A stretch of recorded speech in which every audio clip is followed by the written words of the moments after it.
Enfin bref, on va passer sur quelque chose de bien plus intelligent et moins dans la culture du vide.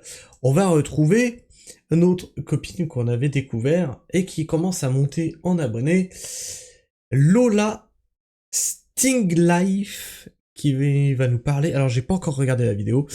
Tout risqué pour être parfaite, et vu l'image, j'aime pas trop qu'on joue avec les yeux. Mais est-ce qu'après on peut aller faire de l'iridiologie? Faut voir. Est-ce que notre signe astrologique des iris, il a changé après l'opération? Faut voir, hein, il y a un truc à faire.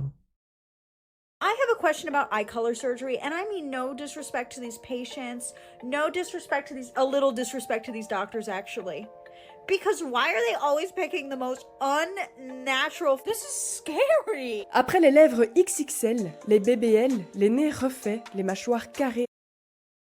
Ah, mais elle est molle ta mâchoire. Ah, c'est quoi ce truc mou? Coca? Après les lèvres XXL, les BBL, les nez refaits. Oh putain, ça me fait bizarre. Les mâchoires carrées et les visages copiés-collés des filtres Snapchat, aujourd'hui on passe à l'étape supérieure. Changer la couleur de ses yeux. Oui, littéralement. Des yeux marrons qui deviennent bleus, des yeux foncés qui se transforment en gris, Mais en pourquoi vert, en tout faire ce que tu veux, comme si tu pouvais enfin choisir ton regard. Sur TikTok, ça s'affiche fièrement New Eyes, New Me. Et forcément, ça intrigue. C'est beau, un peu flippant et surtout très très risqué. Parce qu'ici, on ne parle pas de lentilles ou de filtres, on parle de chirurgie, une vraie, avec des conséquences qu'on ne peut pas effacer ou désinstaller. Mais alors, Mais mettez des lentilles, sérieux, si vous voulez faire genre. comment c'est possible? Pourquoi certaines personnes le font? Et surtout, qu'est-ce que ça dit de nous et de cette obsession à vouloir tout retoucher jusqu'à la couleur de notre regard? Aujourd'hui, on plonge dans une tendance aussi fascinante que terrifiante, la chirurgie qui promet de changer tes yeux. Non. Ah non, mais moi, là-dessus, moi, je suis clair, net et précis. Aucune chirurgie sans que ce soit obligatoire. Tu ne touches pas ce qu'il y a à l'intérieur de moi si c'est pas une urgence absolue. Même les prises de sang, je peux pas regarder une prise de sang. Ça doit rester dedans. Si ça sort, c'est que c'est pas normal. Ah non, vraiment tous les actes chirurgicaux qui sont pas obligatoires, non. Pour moi, ça sert à rien. Même, tu vois, quand on a dû faire stériliser les chiens, parce que du coup, comme c'est des chiens lof, on avait l'obligation derrière de les faire stériliser, etc. Surtout le chien loup, parce que quand il a ses premières chaleurs, il change de comportement, il peut devenir agressif. Ça me faisait de la peine. Parce que pour moi, c'est un acte chirurgical qui, tu vois, c'est une boucherie en fait. On enlève quelque chose que t'as pas besoin, normalement, ça devrait rester là. Pour toujours.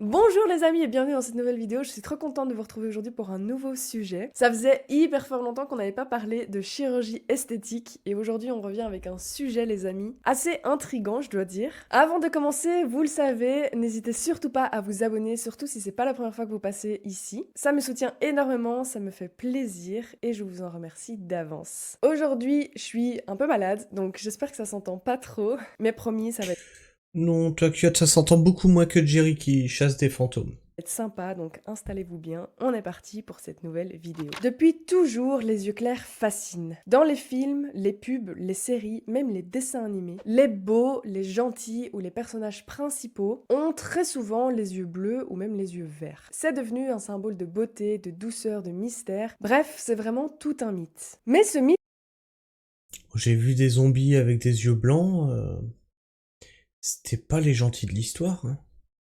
d'où vient-il? Vous allez le voir qu'en fait, il n'est pas venu comme ça tout seul. Il vient d'une histoire beaucoup plus profonde, celle des standards de beauté eurocentrés, à savoir centrés sur l'Europe et donc le monde occident. Pendant des siècles, les traits occidentaux, peau claire, cheveux lisses, nez fin, yeux clairs, ont été présentés comme la norme, le modèle, l'idéal. Et ce qui est fou, c'est qu'aujourd'hui, ce modèle est toujours là. On le retrouve dans les publicités énormément, dans les magazines, dans les séries, dans les dessins animés. Même si je pense qu'il y a énormément de changements aujourd'hui aujourd'hui, parce que ça commence à bouger heureusement. Je pense que ça ne bouge quand même pas énormément non plus. Et je pense aussi beaucoup que c'est inconscient et qu'on est tellement conditionné qu'on ne s'en rend même pas compte. Mais en toute honnêteté, si on regarde un petit peu autour de nous, c'est vrai que c'est encore omniprésent. D'ailleurs, ça m'avait fait penser à un autre sujet de vidéo, c'est l'obsession dans le monde asiatique, en Chine, au Japon, en Corée, etc., pour les traits occidentaux, s'agrandir les yeux.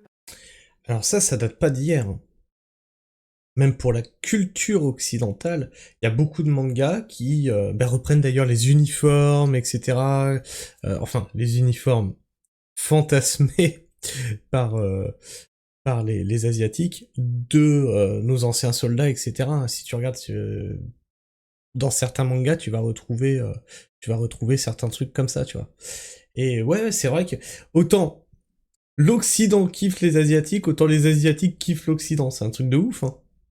Avoir les cheveux plus clairs, etc., bah c'est typique des standards de beauté eurocentrés. Et c'est là qu'entre en jeu le colorisme. Alors le colorisme, qu'est-ce que c'est? C'est un peu la hiérarchie esthétique héritée du colonialisme, où en gros, plus ta peau est claire, plus tes traits sont fins, plus la couleur de tes yeux est claire, et plus tu es perçu comme beau, comme belle, comme valorisé, ou encore comme acceptable dans la société. Et ce n'est vraiment pas qu'une question de goût personnel, c'est un système de représentation qu'on a tous intégré, comme je vous l'ai dit, souvent sans s'en rendre compte. Et les réseaux sociaux.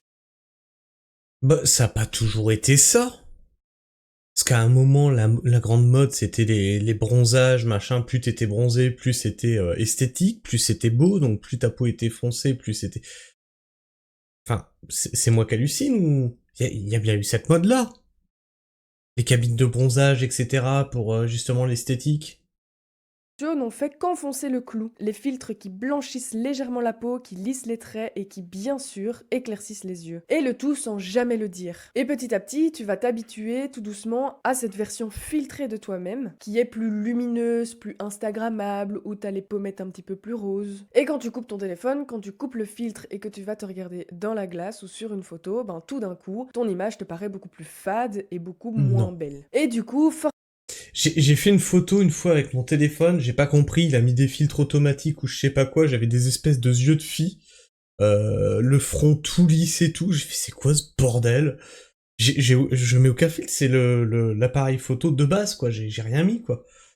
Oh putain, ah, non je préfère ma tête normale, foutez-moi la paix.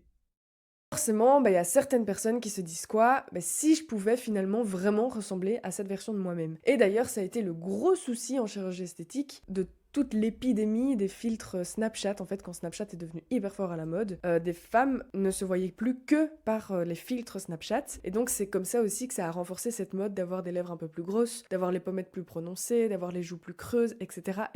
Et en fait, quand vous regardez, dans la plupart des filtres, bien souvent, les yeux sont beaucoup plus clairs, voire carrément ils changent de couleur, et c'est vrai qu'on voit globalement que l'image change, mais parfois on n'arrive pas à clairement cibler en fait quel critère a changé. Parfois c'est carrément le visage qui est beaucoup plus ovale, beaucoup plus petit, avec des yeux plus grands. Donc clairement, il y a des trucs qu'on pourra pas changer, j'espère. Mais c'est vrai que, en fait, c'est globalement quelque chose qui change, et certaines personnes font tout pour tendre à cette image, et les yeux en font partie. Et c'est là qu'on touche à quelque chose de beaucoup plus profond. Changer un détail, parfois, ce n'est pas juste pour plaire aux autres, c'est une façon de se réinventer, de se sentir différent, ou simplement mieux dans sa peau, comme si un nouveau regard pouvait tout recommencer à zéro. Mais entre le fantasme et la réalité, vous allez le voir qu'il y a une sacrée différence. Parce que cette chirurgie, elle existe vraiment, et elle permet justement ça, un regard neuf et surtout permanent. Oui, ça fait peur, je suis d'accord, mais attendez d'écouter la suite. Tu touches pas à mes yeux. Alors concrètement, comment est-ce qu'on change la couleur de ses yeux? C'est parti, le tuto YouTube. Je suis sûre qu'on va arriver à une époque où il y aura ce genre de tuto sur... Bien sûr. Alors, tu prends un petit peu d'eau de javel, une petite pipette. On va blanchir tes yeux, t'inquiète pas, ça va bien se passer. YouTube, ça va être l'enfer. Non, sérieusement, comment faire? En fait, il y a deux méthodes, une qui est un peu plus ancienne et qui est vraiment très fort controversée, et une qui est un peu plus nouvelle. Je vous explique. La première, qui est donc très fort controversée, c'est un implant de silicone dans l'œil. Vous avez bien entendu, putain, non. c'est, je trouve, un petit peu gore. Je sais même pas comment les gens se disent un jour, bah go, allez, je me lance. Alors en fait, de base, c'était des implants qui étaient médicaux, c'est-à-dire que c'était pour corriger en fait des problèmes. Cette méthode, comme je vous l'ai dit, elle est très controversée puisqu'il y a énormément de risques. Les complications Non. Non, tu me dis pas que ma connerie, là, ça existe pour de vrai. L'eau de Javel dans les yeux, ça... Non. Non, mais je faisais une blague, moi, à la base. Tu vas pas me dire que les gens l'ont essayé, quand même. Oh, c'est pas possible. Oh non, mais moi, je vais vraiment perdre foi en l'humanité, hein. Les complications sont vraiment nombreuses, glaucome, inflammation, perte de vision partielle, voire cécité, donc complètement aveugle. What you're watching is an Super. iris implant Ah, being done. This ah, eye surgeon is essentially touche showing pas you à ça. exactly the implant that he placed on a patient and is now removing. Iris implants is an FDA regulated implant for specific medical conditions, but the issue is that oftentimes the videos that you're seeing on TikTok in which people are actually changing their eye color, that is not FDA regulated, and it could actually lead to irreversible eye damage, causing total vision loss. Il y a quelques cas qui ont été filmés, des cas où les opérations se sont vraiment très mal déroulées, notamment au Mexique, en Turquie ou encore au Panama, qui sont donc des pays où cette procédure esthétique est encore acceptée et encore faite. Mais à côté de ça, c'est vrai qu'en Europe, aux États-Unis et dans la majorité des pays, c'est une opération qui est strictement interdite pour évidemment des raisons de sécurité. Mais forcément, comme pour beaucoup de chirurgie esthétique d'ailleurs, quand on te promet d'avoir des nouveaux yeux en 2 jours maxi, avec un prix qui englobe en même temps l'avion, l'hôtel, etc., etc., et ben beaucoup de personnes craquent et se font quand même. Tu vois, c'est là où je me dis que... On se dit que le jour où on te propose de transférer ton cerveau, tes pensées, dans une entité mécanique, personne ne le fera. Ben, je suis persuadé que si ça devient cool, il y aura des gens qui le feront. Et beaucoup, hein. Si c'est cool, si c'est hype, il y en a qui le feront. Même si c'est irréversible, hein, la preuve, hein, perdre tes yeux, enfin, t'en as que 2 pour toute la vie, hein. Opérer, même si cette opération est interdite, ça ne leur fait pas peur, ça ne leur fait pas froid aux yeux, et ils y vont, et malheureusement, pour beaucoup, ça tourne mal. La deuxième méthode, qui est la méthode qui est la plus courante, puisque c'est celle qui est moins interdite, ça s'appelle le laser dépigmentant. Alors cette deuxième méthode, elle est plus moderne, plus high-tech et surtout plus marketée. C'est une technique qui consiste à détruire la mélanine présente dans l'iris à l'aide d'un laser, et donc résultat, des yeux foncés deviennent plus clairs, souvent bleus ou gris. Et du coup, le discours commercial est beaucoup. Oui, sauf que... Je vais peut-être dire une connerie. Ton œil marron, quand tu prends tu sais, quand t'es en plein soleil, etc., ton œil marron, il est moins fragile, en théorie, que mes yeux bleus. Mes yeux bleus sont bien plus sensibles à la lumière du soleil. Donc, si tu te le fais décolorer, t'es pas habitué à te manger le soleil comme tu vas te le manger. Je sais pas si c'est une bonne idée. Peut-être que je dis une connerie et peut-être qu'il y a aucune incidence, hein, j'en sais rien. Hein. Ouais, ça fait soirée Halloween, mais alors là, pour le coup, c'est vraiment du hasard. J'avais pas vu la vidéo, je savais pas comment ça allait être traité le sujet. Hein. Plus séduisant puisqu'il joue vraiment en disant bah chez nous il n'y a pas d'implant puisque c'est trop risqué, on vous propose du laser. Super youpi foncé. Et donc en gros ils disent qu'il n'y a pas de cicatrice, que c'est juste un éclaircissement naturel de l'iris, sauf que non bien évidemment c'est On pas te du brûle tout la cornée. anodin et que ici aussi il y a beaucoup de risques. Putting my head into eye color changing machine before, after. Look at the before and look at the after. This is laser depigmentation. The laser comes in and destroys the melanin or the pigment inside of the eye, revealing the light blue or the gray that's hiding underneath. It is not FDA approved in the US, which means it's illegal to do the procedure here. But for $5,000 to $7,000, you can get the procedure abroad. It's not without its risks though. Et le pire dans tout ça, c'est que c'est irréversible. Une fois la mélanine détruite, il n'y a aucun moyen de revenir en arrière. Cette technique reste expérimentale expérimentale dans la plupart des pays, elle n'a pas d'autorisation officielle pour un usage esthétique, mais certains cabinets privés la proposent quand même, souvent sous couvert d'essais cliniques. Et donc on pourrait se demander la légalité dans tout ça, puisque tout le monde le fait, c'est sur les réseaux sociaux, les implants sont interdits, mais pour le reste on ne sait pas trop. Et ben en fait, tout simplement parce que c'est encore beaucoup trop flou. En fait, quand on regarde un petit peu sur internet, quand on fait un petit peu les recherches, on voit bien qu'il y a quand même quelques pays qui l'interdisent, mais dans beaucoup de pays, on peut le faire, mais de manière strictement encadrée, théoriquement. Mais c'est vrai que quand on regarde sur les Mais les gens sont tellement cons que même si dans ton pays c'est interdit, ils iront se prendre un billet d'avion pour aller le faire dans le pays où c'est autorisé. Hein. C'est de la folie furieuse. Hein. Alors attends, et regardez cette photo. Je suis désolé, mais je la trouve plus jolie là. Moi là, je trouve il y a un truc de... Elle me fait peur. Là, ici, elle me fait peur. On dirait un zombie, sérieux. Enfin, les yeux, hein, pas le... Elle a bien l'air vivante, mais... Là, on voit que on le voit que c'est tes vrais yeux, là. C'est incroyable. réseaux sociaux, c'est vraiment en veux-tu, en voilà, il y a énormément de vidéos, il y a énormément de avant-après, de témoignages, enfin c'est vraiment quelque chose qu'on peut retrouver très facilement, et c'est là qu'est toute l'ironie des réseaux sociaux, puisque là on parle de cette chirurgie, mais en fait c'est comme ça pour énormément d'autres choses, énormément d'autres chirurgies, ou pour des médicaments, ou pour des faux médecins, ça je vous en ai déjà parlé dans mes autres vidéos, en fait c'est vraiment TikTok devenu un moteur de recherche, où j'ai l'impression que la loi parfois n'a plus vraiment main mise. Aujourd'hui, beaucoup de ces opérations sont réalisées dans des conditions très peu contrôlées, avec un suivi... Non mais déjà que TikTok soit devenu un moteur de recherche, TikTok c'est le réseau où il y a le plus de merde. Putain mais on est mal barré. Hein.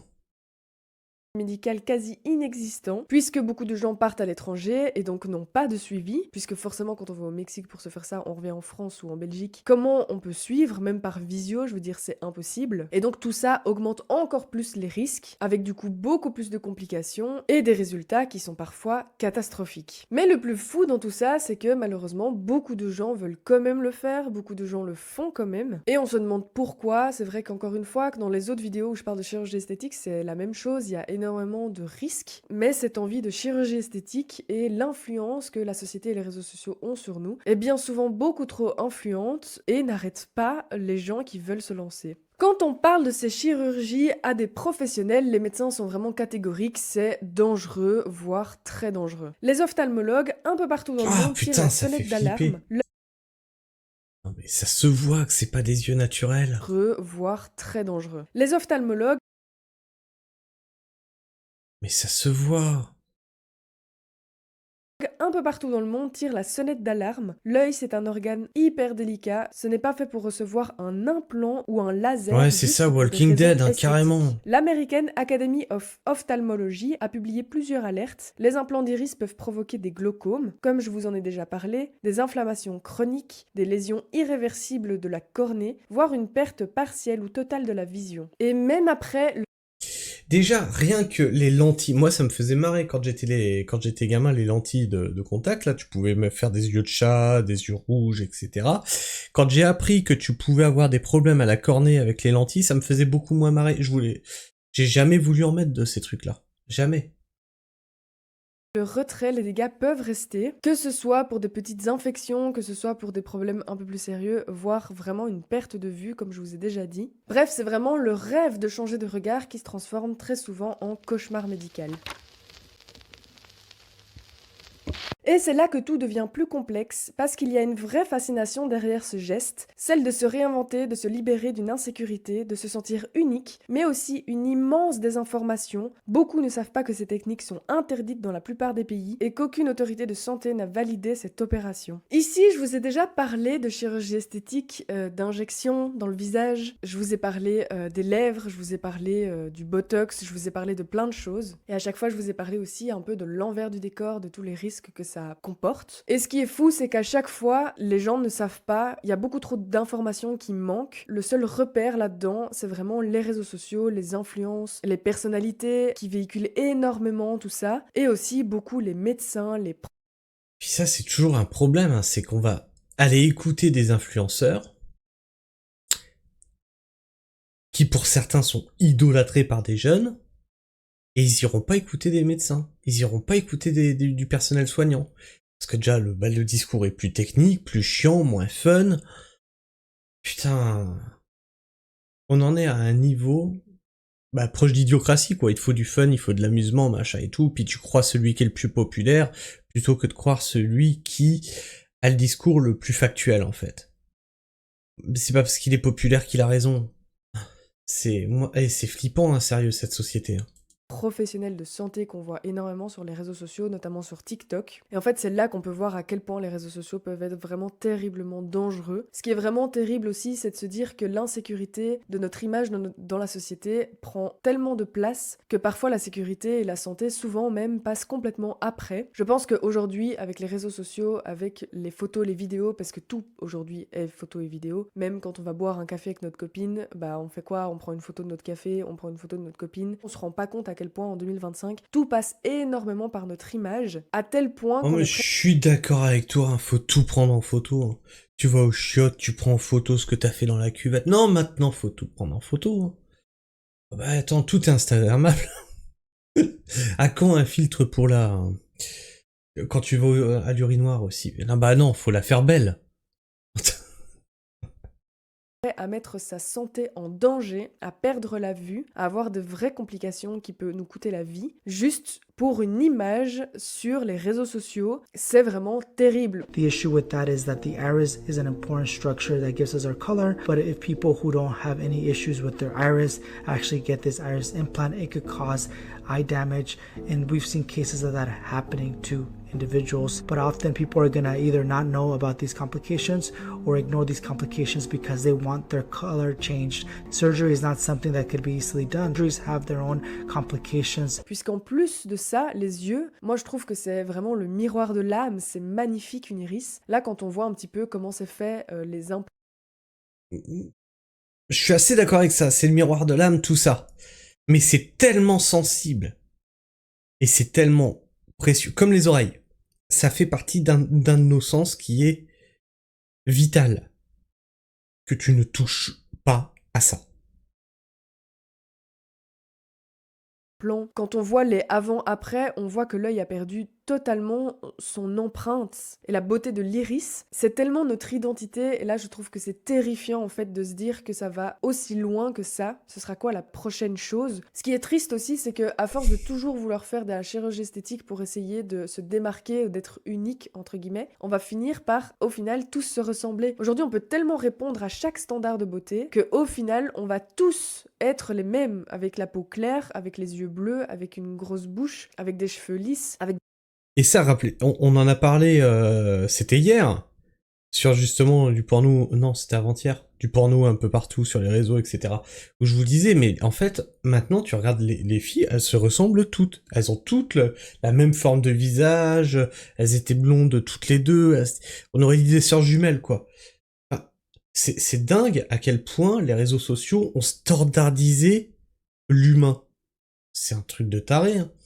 Et donc oui, au final, on en viendra à être des clones. C'est un truc de taré. des gros seins, avec des grosses fesses, avec une taille toute fine. Moi, personnellement, ça me donne même pas envie, en fait. Et je trouve ça vraiment terriblement triste. On est vraiment dans une société où, en fait, les gens manquent de plus en plus de confiance en eux quant à leur image et quant à leur Bien place sûr. dans la société. Et puis ça, c'est pareil. Alors, ça, c'est un truc, c'est un délire de jeunes. Et de bourges, déjà, parce que ça coûte de l'argent. C'est un délire de jeunes de vouloir te changer physiquement, mais ton corps, il a pas fini de changer, hein. En vieillissant, il va encore changer. Et c'est normal. Et c'est comme ça, et c'est la vie. Et tu n'es pas que un corps. Tu as des compétences, tu as un intellect, tu as quelque chose. Tu es autre chose que ton enveloppe physique. Bordel de merde, mais acceptez-vous comme vous êtes. C'est toutes nos différences qui font que, la société est belle. C'est terrible ce qui se passe. Une chose que je vous dis souvent et que j'ai vraiment envie de vous répéter aujourd'hui, la chirurgie esthétique, j'ai pas envie de cracher là-dessus à 100% puisque voilà, aujourd'hui, encore une fois, c'est un outil qu'on nous donne si jamais on a vraiment un gros complexe ou s'il y a quelque chose qu'on a envie de changer, ça fait longtemps qu'on y réfléchit. Voilà, enfin je veux dire, chacun... Non, la chirurgie esthétique, c'était super cool, tant que c'était de la chirurgie esthétique réparatrice. Après un accident de voiture, pour les brûler, etc. Ça a un intérêt là. Là, ça a un intérêt. ce que je vous disais, hein, la chirurgie, vraiment, quand c'est... Moi, je suis peut-être vieux jeu, hein, mais vraiment quand c'est obligatoire. Là, c'est de la chirurgie de confort, quoi. T'as pas besoin de changer ta mâchoire, t'as pas besoin que ton menton soit mou, putain, sérieux. C'est en sécurité et aujourd'hui la chirurgie esthétique peut offrir beaucoup de choses qui peuvent être vraiment super. Mais s'il vous plaît, essayez d'abord de vous documenter, de savoir ce que c'est vraiment, est-ce que c'est irréversible, à quel point ça va me changer, quels sont les risques. Faire ça plutôt avec des professionnels de santé là où vous habitez, comme ça il y a un vrai suivi. Même si ça coûte un peu plus d'argent, en fait il faut pas oublier à quel point ça vous suivra vraiment toute la vie. Et je pense qu'il y a aussi une question hyper importante à se poser, c'est est-ce qu'on fait ça vraiment pour nous ou est-ce qu'on fait ça pour le regard des autres, le regard de la société. Parce qu'il y a un truc aussi qui me fait vraiment rire, c'est qu'il y a plein de chirurgies esthétiques, on le voit même pas. Genre la couleur des yeux, à part dans le miroir, on ne le voit même pas. Donc c'est vraiment à 100% pour les autres en fait. Pour les autres, pour la société, pour les inconnus qu'on va croiser tous les jours. Et je pense aussi que à ce stade-là, avoir autant pas confiance en soi et remettre en question autant... Alors, si vous avez autant pas confiance en vous, ne vous affichez pas sur les réseaux sociaux. Et c'est tout le problème, c'est que non seulement ils ont pas confiance en eux, mais en plus ils sont sur les réseaux sociaux, Instagram, etc. C'est une purge, les réseaux sociaux, tu te feras critiquer que tu dises des choses bien ou pas bien, les gens sont hargneux. Et moi ça me fait marrer. Moi ça me fait marrer, parce que dans le fond je suis un connard, tu vois, donc quand on m'insulte, je réponds par l'insulte, et j'aime bien taquiner la truffe de ceux qui sont un petit peu énervés, tu vois. Parce que derrière j'en ai rien à foutre. Parce que j'en ai rien à glander de leur avis. Je suis bien entouré dans ma vie, je suis bien dans mes baskets, j'ai un fils qui est génial, j'ai ma femme qui m'aime depuis 27 ans, j'ai des parents qui sont géniaux. Mais si tu t'affiches sur les réseaux que t'es pas sûr de toi, tu vas te manger la première remarque, ça va te flinguer, l'estime de toi, tu vas la retrouver par terre. Faites pas ça, hein. son image, je me demande à quel point la solution de la chirurgie esthétique va régler ces problèmes-là de confiance en soi. Aujourd'hui, c'est les yeux, et demain, quand on aura fait les yeux, ben peut-être qu'on se sentira toujours pas aussi heureux ou heureuse, et qu'on aura toujours envie de répondre à cette problématique, et qu'on trouvera un autre complexe, et qu'on tombera vraiment dans ce cercle vicieux de chirurgie esthétique, qu'on voudra tout changer, puisque tout est changeable aujourd'hui. Et en fait, c'est vraiment un cercle vicieux, que ce soit physiquement, mais psychologiquement aussi. Donc faites vraiment attention à vous. Dites-moi un petit peu ce que vous en pensez. Est-ce que vous connaissiez cette... Moi, je pense qu'on ira plus loin que ça. Je pense qu'on ira vers l'être humain augmenté. Vraiment, je pense qu'on ira vers là. Parce que une fois que t'as fini de changer des trucs de façon naturelle, on va partir sur, et on le voit, hein, c'est déjà en train de se mettre en place, hein, un bras bionique. Ah, t'as perdu un œil, c'est pas grave, on peut te mettre un œil cybernétique, tu vois. Puis au fur et à mesure, tu n'auras plus rien d'humain, tu seras une machine. Il restera plus que ton cerveau. Je sais pas, j'ai vraiment l'impression qu'on va finir par aller par là. Ou dans l'eugénisme, où tu choisiras sur un catalogue les gènes qui vont encoder dans ton bébé. Ah bah plutôt les yeux bleus, les machins, plutôt blond, plutôt grand, plutôt... Ah tiens, bah je préfère une fille, tu vois. Sûr et certain, on va y finir là. L'être humain est en train de devenir une marchandise. Et c'est terrifiant. C'est terrifiant.